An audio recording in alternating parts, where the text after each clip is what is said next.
Hey everybody, Karen here, the Unpinned Creative at Unpinned Creative. It's been a wee while since I've spoken to you and I apologise for that. If you have been following along, you will have seen the last few videos and shorts that I have done that are based on Alice in Wonderland. And I have finally finished that diorama / junk journal and am ready to show it to you today. Now, I finished it quite late at night and had a market very early the next morning, so I took the opportunity while the market was still quiet to film the video. So hopefully that's okay with you guys, but that is what you are looking at. This diorama is the scene of Alice falling down the rabbit hole, and it is complete with working cupboard doors, and all the shelves and cupboards are filled with little things that you would find throughout the story, including the jar of orange marmalade, which is right there now, which Alice grabs off a shelf as she is falling down the rabbit hole. This was heaps of fun to make and something quite different. I haven't seen anything like this before. I really enjoyed it. Took a really long time, but Alice in Wonderland is one of my favorite themes, and yeah, I had a lot of fun. So that is the diorama part of the journal. It's all created out of recycled and found objects. I didn't purchase anything new to make this. And that diorama is attached to a journal, which is what you're seeing here. So the back of the journal there is embroidered with the Mad Hatter, and then we have some lace and ribbon on the spine.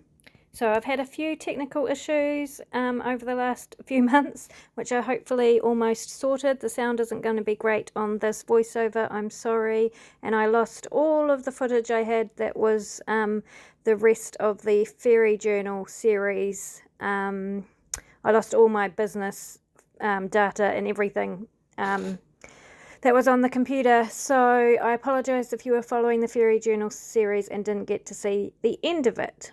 It was beyond my control. But I'm back and hopefully have all my technical difficulties sorted, and we can now get on with it. So the diorama removes, it's attached to the cover by strong magnets, and you can take it off. And then on the back of the diorama is just a little cluster of envelopes, which have some journaling spots and note cards. This is one of the secret Victorian love notes that seem to be all the rage at the moment, and it has some vellum Alice in Wonderland images, the images from the original story, and then a trio of envelopes which just have some little journaling cards in there and some quotes from the story.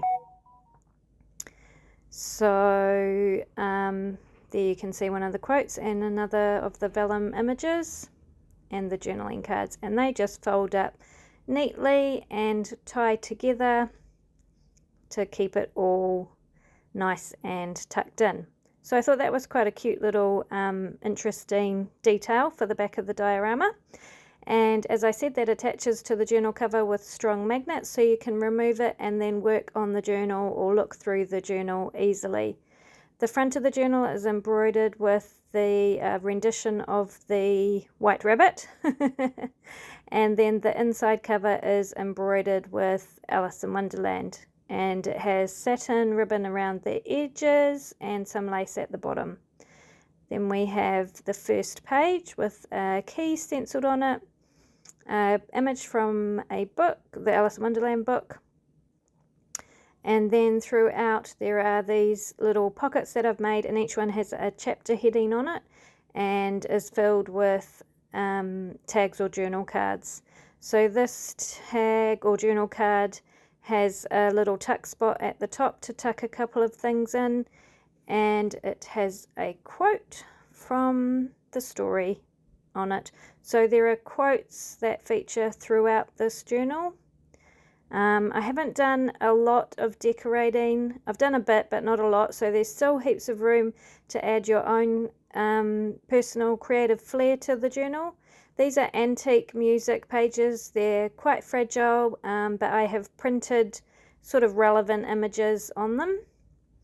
And then we have a couple of blank pages for journaling on, another book page, And here is another pocket with a hidden journaling spot and a journal card inside. I didn't actually show the back of any of the journal cards and tags in this video. I completely forgot, but they're all just blank for writing on. They're not decorated at all. All three of the signatures follow the same format, so they all have similar pages in them. The blue page there is wrapping paper that has been stenciled on. There's another book page, some blank pages, more of that beautiful antique music paper. Here's another tag.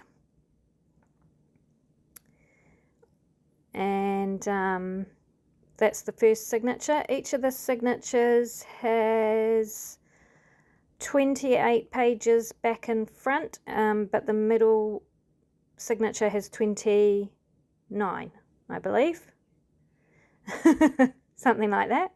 But I show them all to you in this flip through anyway.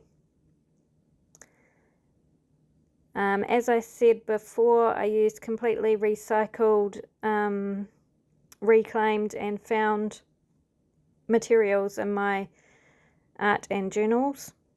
So none of this has been brought new. That's just my favourite way to create with stuff that I already have or have picked up second hand.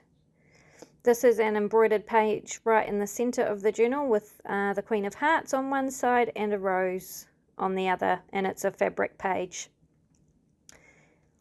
And then we carry on with another journal card and quote. So a lot of the stuff I pick up second hand from people that are destashing and stuff like that.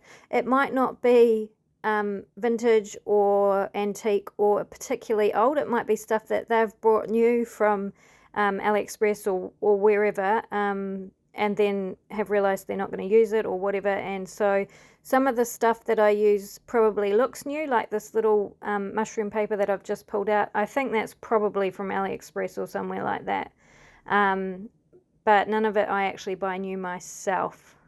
And the only reason for that is just that I feel like there's so much stuff around that it seems pointless to buy new stuff when there's so many other, other things I can find to use. The key stencils I made myself just using acetate. They are on the front page of each of the signatures. There's another beautiful tag. The birds and flowers are all fussy cut images from books and magazines. Yeah. So we are in the last signature now. All the edges, the trims and die cut edges on the pages I picked up secondhand from a lady who was destashing, and I believe she had picked them up secondhand from another lady who was destashing. So those ones are doing the rounds. I thought I better use them up, so I used up quite a few in this journal, and I think they add a cool textural element to the edges of all those pages. So still lots of blank pages for you to write on or decorate yourself. And we are coming to the end of the book now. I think at this stage I got interrupted by a customer, so my son will take over finishing the video for me, but we're nearly at the end. There he is, and he's doing a great job.